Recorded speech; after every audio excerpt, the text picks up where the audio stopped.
Okay, so today I am sharing part 2 of my video, Adulting with ADHD, and this is going to be my planning process. I didn't originally plan for this to be a 2-part video, so if this seems a little out of place, that is why. So I hope you enjoy. Show you. Oh, and I am habit tracking. I don't want to show you my habit tracker because it has a lot of different things on it. It probably would be overwhelming for some people, but it's kind of just for me to keep track of things that I want to do throughout the day. Am I spending quality time with my daughter? Am I doing 2 to 3 chores a day? Am I making my bed in the morning? How's my mood? So things like that. That's kind of helping me to see my day. At the end of the day, I can see what I have gotten done and what I need to improve on. So it's not something that everybody will enjoy doing. I am really liking it. It feels good at the end of the day to check off, what I've done throughout the day. It makes me feel like I have been productive.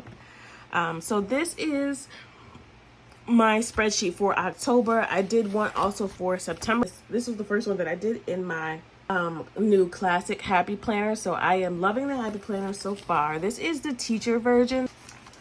So what that means is, let me show you what it looks like before I've done it. So this is what it looks like blank. So the days of the week come over here. I did change it so that the days of the week are across the top so that I can get all 7. And then these are the different categories of my life that I want to keep track of. So I have here, I've changed it up a couple times for the past few weeks because I'm still trying to get used to, what I need the most. So as of now, I have personal, I have home for chores and things that I need to do when I get home. I have meals for the meal plan that I have throughout the week. Budgeting, things that I need to do, at the bank or things that I need to track. And then I have my YouTube plan. These are just some videos that I want to do. I actually have a YouTube plan that's out for the next couple of months. But of course, I don't want to spoil that for you guys. So, and I do check off things as I go. Here's the meal plan for the week. So I check it off as I go. My daughter wants to make an apple tart together.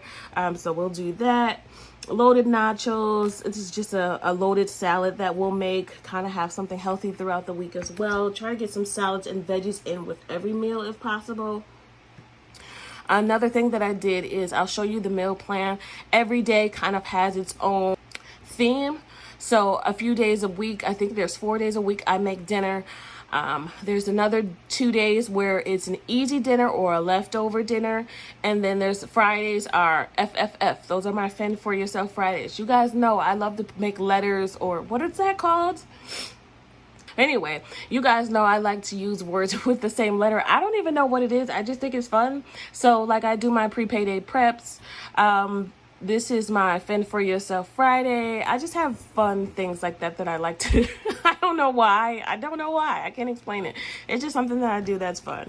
What I do in the beginning of the week is, so since this is new to me, this is my master to-do list. I have one for home and then I have one for work, and I also made one just for YouTube. So I made myself a cheat sheet. I also love to do these. You've seen quite a few of my cheat sheets. So this is just for me to remember things that I want to do before I begin the month. So, to check my yearly calendar, check for birthdays, check my paydays. So those are things that I like to mark for the month. So that's what I did. Put bill dates, etc., days off of school, holidays. And then I put my stickers here for, these are stickers that I got off of Amazon. So these are 3 different sticker books that I kind of all put together. And then I go into the week. So this is the first week of October. I put in my meals for the week. I put in my chores for each day. I'll show you my chore list, anything I need to do for my budget. And I have a YouTube calendar, so I put those in each week. So I am only right now going week to week. So I haven't filled anything out for next week. I haven't done stickers or anything like that. So my plan is for each Sunday to come in and show you guys how I do that. And this is my work sheet. I didn't want to make work one of these categories, so I have it so that I can pull it out, especially when I do my YouTube videos. I can pull out what I need. And then here for work, I also put my meal plan just in case. I I don't know. Why do I have it here and there? I probably don't need it. Like I said, I'm still experimenting with these things. So there are probably some redundancies that I don't need. This is for any overtime, work priorities, home priorities, content, subscribers for the day, a quote for the day. I haven't really been doing that, which I forgot all about it. And then I have a note for myself to plan tomorrow. How's my health? How's my mood? Have I drank all 8 glasses of water? And whether I took my vitamins and medicine for the day. So those are just things that I have for strictly for work. So this is for like Monday. I don't have to work Monday the 9th. So I have Tuesday here. Then I have Wednesday, because I'll take this right out, and this will be Monday, Tuesday, Wednesday. And then I'll have Monday, Tuesday, Wednesday on this side. And then on the back, Thursday and Friday would be here. So this would be Thursday, and then this would be Friday, so that they're on this side. So Thursday and Friday, I want it to be on this side so that I can still see the rest of the week here. And Monday through Wednesday will be on this side so I can see here. So that's just something that that's helping me. And then there's a note for myself here to check yesterday's plans to see if there's anything that I didn't get done. I can just do it the next day. So that's that. I think that's all that I have to show you there. Let me show you my meal planning. So this is not in any like specific, way. I used to have sheets that I could do my inventory for my fridge. So you can print those off of Pinterest or just type in Google food inventory, fridge inventory. So the one that I had a freezer, a fridge, and a cabinet / pantry inventory. So that's the first thing that you want to do before you start meal planning, is to check what's in your fridge, what's in your freezer, and just to write it all down. So write it all down to see what you have. Try to first make meals out of what you already have. That saves you a bit of money right there before you go grocery shopping. So you do that first, and then I have what's a master meal plan. So after I have those written down of what I have currently, so I want to make sure I use any produce up first, because of course that can, spoil and go bad. A tip for people who do have ADHD as well is to put produce somewhere that you can see it, instead of in a drawer or, in a side bin. Put it right there in the refrigerator, and then put your condiments and stuff in those drawers. So that is really helping me to stay on top and not let like fruits or vegetables spoil just because I don't see them and I don't know I have them. Like I said, memory is a terrible thing to waste.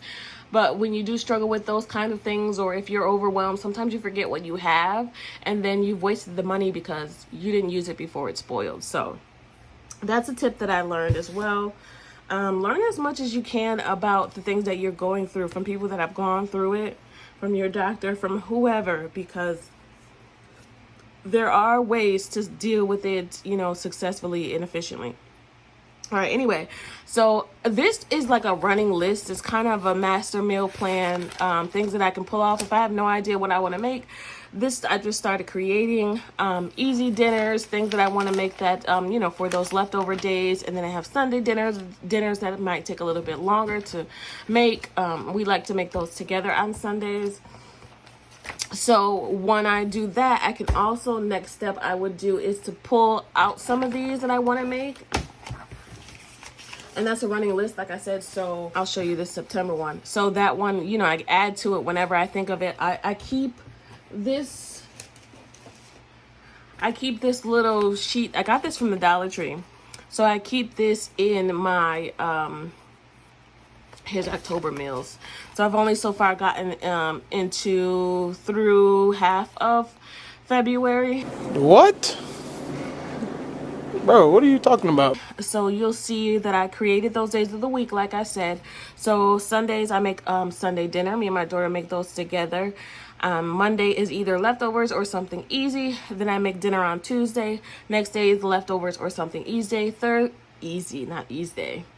Then Thursday, I also make dinner. Friday is Fend for Yourself Friday. So you make something easy for yourself. My daughter is 14. She knows how to cook. She knows how to do the basics. She can do that for herself. I can do that for myself, or we can make it for each other.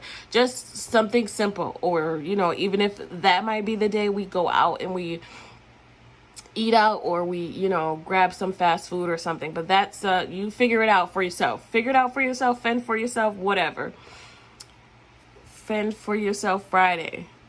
Probably missing a letter in there, but you guys, you get the gist of it. So I found that that's a huge help, just to label the days of the week, so that every week I don't have to decide, oh, what am I going to make this day? I know the category and I can plug something in there. So that was an easy way to get rid of a few days, make it simpler. I only really have to think about 4 meals throughout the week. So, I mean, some people want to cook every day. I'm not doing that. I'm not even going to pretend that I'm going to do that, because I'm just not. I don't have the energy. I don't have the time. I'm not doing it. So as long as we eat, we're fed, we have food in the refrigerator, we have leftovers or something, we eat every single night. There's not a night that we just don't eat. We eat. This is only also, I only meal plan for dinner. The rest of the day, we're in school. I make breakfast on the weekends, not all the time, but sometimes. And if not, we always have things like toast and cereal and oatmeal. And if I don't cook, sometimes my daughter will make like some bacon and some eggs. So I love that I've taught her to be self-sufficient, because it helps both of us. You know what I mean? Sometimes I'm busy cleaning and she'll be like, Mom, you want some breakfast? So she'll go down and she'll make some bacon, and, you know, I'll finish cleaning, or vice versa. Same for her. So, but dinners, the 3 nights of the week, I am in charge of dinner. She can help with either the leftover nights or the easy nights. So like things like chili dogs or a tuna melt or subs and chips, things like that are for the easy nights. Or like even if I have like a frozen lasagna that we just want to throw in the oven. So those help. So once I have looked at my master plan, I've plugged in my master meal plan, I've plugged in what I want to make, or cravings that we've had. Oh, this sounds good. Let's make that sometime this month. I also put in a grocery list, and what I find that helps me is to look at each day and to write down the ingredients each will need. So what I started to do, I did it last month. I didn't do it this month. So this is actually for like weight tracking and for like keeping track of your meals after you've eaten them, but I just thought it was perfect for meal planning, so that's what I've been doing. Anyway, so what I do is I put the meal plan on one side and put the ingredients on the other. You can do it vice versa, whatever. But each meal, I look at all the ingredients I need for that. So things like condiments. Do I need bread? Do I need eggs to make this part of the meal? Do I need onions and peppers? And so that helps to make the grocery list, and also to check off the things that I already have at home, so I know not to purchase it again. Again, referencing ADHD, I have 3 barbecue sauces in my fridge right now. 3 of the same exact barbecue sauce. So this, I'm hoping, will prevent that. That is a thing. So so that's it for that. So also, last thing that I want to show you is, okay, so this is kind of like that's just a list of stuff that I need to get. This is a Dollar Tree planner that I got. I kind of just, it clicked right into my happy planner, so that worked out perfectly. So I use this for like some budgeting things, for some YouTube videos that I plan on, some things, bills that are coming up, etc., etc. So you can see that I kind of have my YouTube plan for the rest of the month, the rest of the year, really. Just kind of an outline of things ideas that I want to do. I also have made myself a master chore plan. I've used this a couple times. What I'm using it more of is just to see the things that I want to do. I plug those into my weeklies. So like you'll see the days of the week here. And I also have, if you have seen my budget videos, you'll know that I have a week 1 and a week 2. So those are pay periods that A and B that I use. So I use pay period A and pay period B to kind of break up when each bills are due. So I also do the same thing with my chores. I've been doing this for a while. I have week 1 and week 2.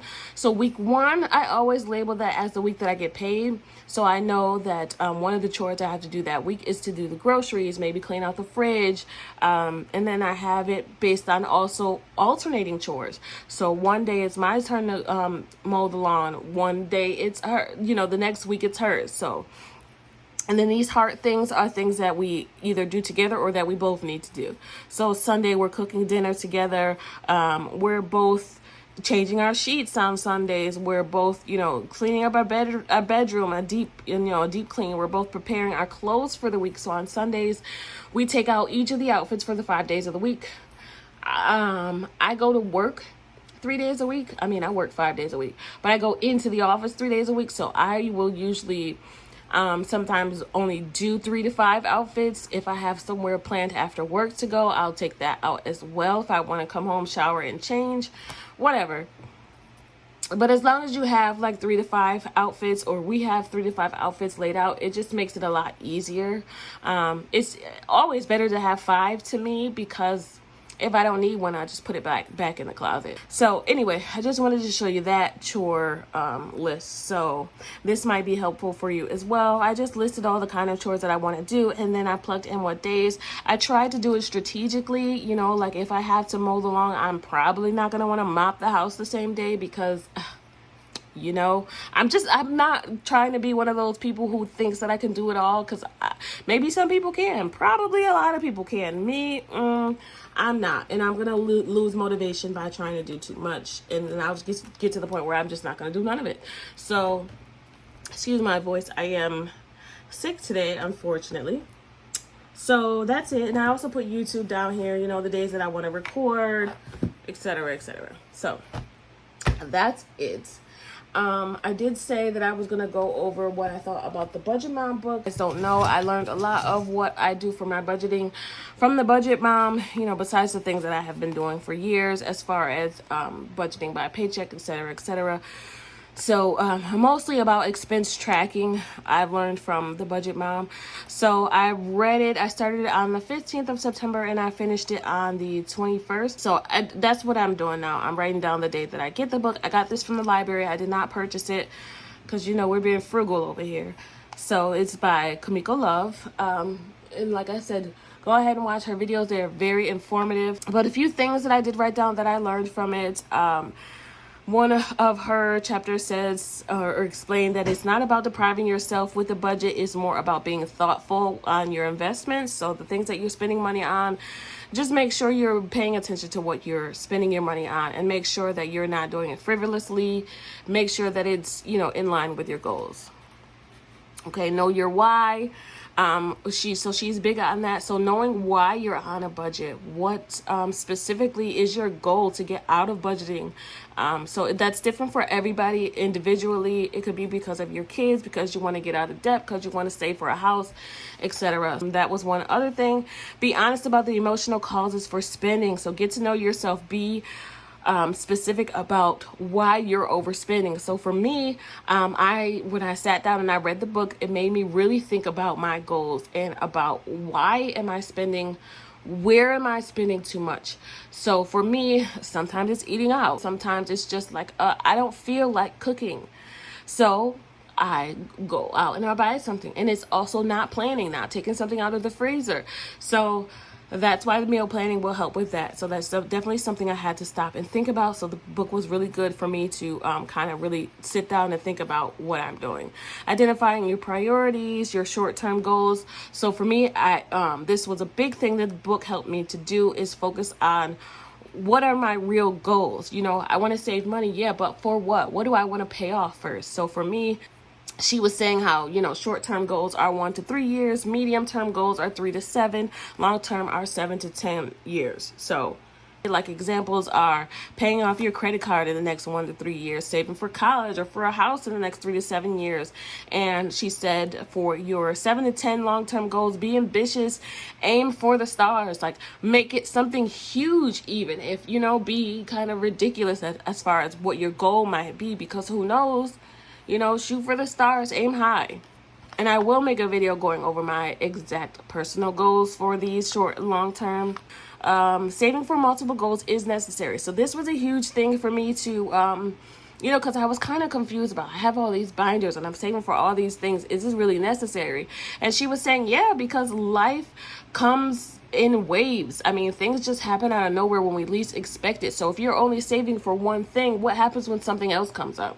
What happens if you have a home emergency and you've used your emergency fund? What if something happens to your car? You know what I mean? So I did like that she pointed that out because it made more sense that I am doing the right thing. Budgeting for real life. Don't guess. So when you make your budget, you don't want to just, I did briefly go over this in one of my videos. You don't want to just guess. You don't want to just say, oh, I think I'm spending $150 on groceries, so that's going to be my budget. And then you go out and you spend $250. Now, where's that extra $100 coming from? You're going to lose out on something. So you want to make sure you're tracking your expenses, at least when you first get started. I've been doing this for 6 months and it's still kind of new to me. There's still things changing. So things will change. So make sure that you're paying attention to what you're spending. The better your budget is, the easier it will be to stay on track. So the more realistic it is. And don't tell yourself, oh, I'm only going to spend this much in this category, or, I'm only going to buy myself this many clothes. Don't do that. Don't try to restrict yourself so much that it's unrealistic, because it won't last long term. So that's definitely one thing I'm learning. I was putting $50 in my miscellaneous expenses and $25 in personal. And I had to flip that, because I would like to have more money for myself. I mean, even honestly, the more that I think about it and I sit down and I realize $50 is not enough for 2 weeks for things that I might want to do throughout that pay period. I am low income, so I'm just being very careful about the things that I spend. And don't compare yourself to others. I mean, my budget might not match your budget. What I spend might not match what you spend. You might need more money throughout the week. You might need less. So don't compare your budget to what someone else is doing. Make sure you're filling out your budget calendar. That's a big thing for you to stay on top of your bills, to make sure you're not late on anything, because the last thing you want is more fees on top of what you're already paying for. I hate that. So what I do specifically is I pay all my bills on payday. Anything that's due within that 2-week pay period, I gotta pay it with that paycheck anyway. So I just pay it all on payday. Get it out the way. It all comes out of my bank account before my midweek check-in. If I don't forget to pay it all on payday. That's always a plan, but I have not been late on a bill in a decade, so it definitely works for me. Set yourself a roadmap of 1 year out. Oh, okay, so that was a good one that she pointed out. That's something new that I started since I started to read the book. This video is getting super long. I'm so sorry. So sorry, lo siento. That's another thing. I have definitely been slacking on my Spanish. No bueno. All right, so we're just going to go over the rest of these really quick. So this was part of Not Guessing expense track for at least a month. So write down the expenses that you have spent, both your bills and things you're spending on a day-to-day. So that is a better way to make a budget, and then you can start adjusting it off of that. So your budget should change. You should be reevaluating your budget. Are you putting enough to the side for each thing that you need? She noted that it took her 6 months to find a budget that works for her. So I will be at the 6-month mark, I think at the mid or end of this month. So I'm getting close to that. Be consistent. Spend a few minutes every day on your budget. What did you spend today? I do my midweek check-ins once a week. So I get paid on Wednesday. The next Wednesday I check in. So I get paid bi-weekly. So that day between those 2 paydays, so between the last one and between the next one, I check my bank account. I check my bank account a lot more than that. But that's the day that I kind of write down what came out, what's still left, what still needs to come out, make sure that I have enough, make sure my buffer is still there, etc. Financial anxiety can cause overspending. So if you're being too strict with your budget, or you're not allowing yourself enough freedom with your budget, you could just get overwhelmed and you just feel like, I just feel like I need to treat myself. So you go blow a bunch of money. So don't do that. Don't try to be realistic. She also explained the difference between the snowball method and the avalanche method. So as far as paying off debt. So the snowball method is paying off your smallest debt to the largest. So if I have a $1,000 debt, I'm going to pay that off before I start to worry about that $10,000 debt. So you're still going to pay the minimum on that $10,000 debt, but you're going to focus on paying more on that smallest one. And then when you pay that off, the next one, let's say it's $3,000, you're going to take whatever you were paying monthly on that smaller debt, and you're going to add that to what you're paying on the next one. So, for example, let's say I have a $1,000 credit card bill and I am paying $50 a month on that. Once I pay that off, I'm going to take that $50 off and add it to what I'm paying minimum on the next bill. So the next bill I was paying $35 and now I'm paying $35 plus the $50. I'm paying $85 on that bill. And you just keep going and going and going. Opposite with the avalanche method, you're going to focus on the debt that has the most interest. So the budget mom was saying how she started with the snowball method and she ended up going with the avalanche method. Having a plan relieves stress and stay debt free. What's the point of paying off a credit card if you're going to use it and max it out again? You know what I mean? So I'm being very careful with the credit card that I have. I did pay that off in September. I have used it, but I'm paying it right off. So I'm not carrying a balance on that. So that is it for me today. Thank you so much for listening to this long video. If you made it to the end, leave me a book. Leave me a book emoji and let me know what you think. Let me know if any of these tips stood out for you. If you have any tips you want to share with everybody else. Thank you so much, as always, for spending time with me today. I always appreciate you guys listening to me babble on. Thank you so much. Happy savings, everybody. Bye.